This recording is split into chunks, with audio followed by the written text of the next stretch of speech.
जी sir, अगर आप यहाँ पर ध्यान से देखेंगे तो हम लोग यहाँ पर ये चीज़ जानते हैं बेसिकली कि सुपरपोजिशन जो थ्योरम में एक बार हम लोग पहले v2 को जीरो करेंगे तो minus R two by R one times आ जाएगा बेसिकली तो v1, और फिर हम लोग बेसिकली तो v1 को जीरो करेंगे तो v2 into R four by R three और प्लस आर फोर इंटू आ जाएगा आपके पास 1 plus R two by R one, या फिर हम चाहें तो vp बराबर vn भी लगा सकते हैं। तो vp आ जाएगा हमारे पास v2 R four by R three और प्लस आर फोर, और vn आ जाएगा हमारे पास v1 r2 बाई r1 और प्लस r2 और प्लस आ जाएगा v0 r1 बाई r1 और प्लस r2। तो vp बराबर जब vn हम लोग जब करेंगे तो हमारे पास बेसिकली आ जाएगा v2 r4 बाई r3 और प्लस r4, और वो बराबर आ जाएगा v1 r2 बाई r1 और प्लस r2 और प्लस आ जाएगा v0 r1 बाई r1 और प्लस r2, राइट।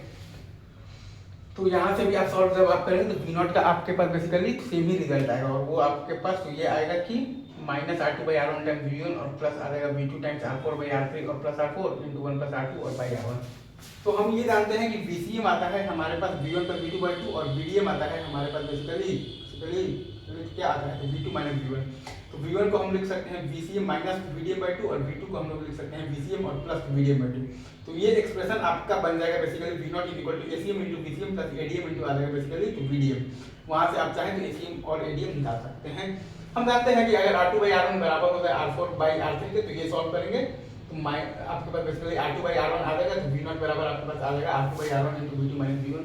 ये आपका डिफरेंस एम्पलीफायर बन जाएगा। और बाकी तो ये तो CMRR का फॉर्मूला हम जानते हैं कि कॉमन मोड रिडक्शन रेशियो आता है हमारे पास basically 20 log mod of ADM by ACM, that's it. और ये आपका दिया हुआ है ग्राफ या सर्किट जो भी आप कह दीजिए, ये आपके पास बेसिकली तो BP है और ये आपके पास दिया हुआ है तो BN, ठीक है। चलिए सर।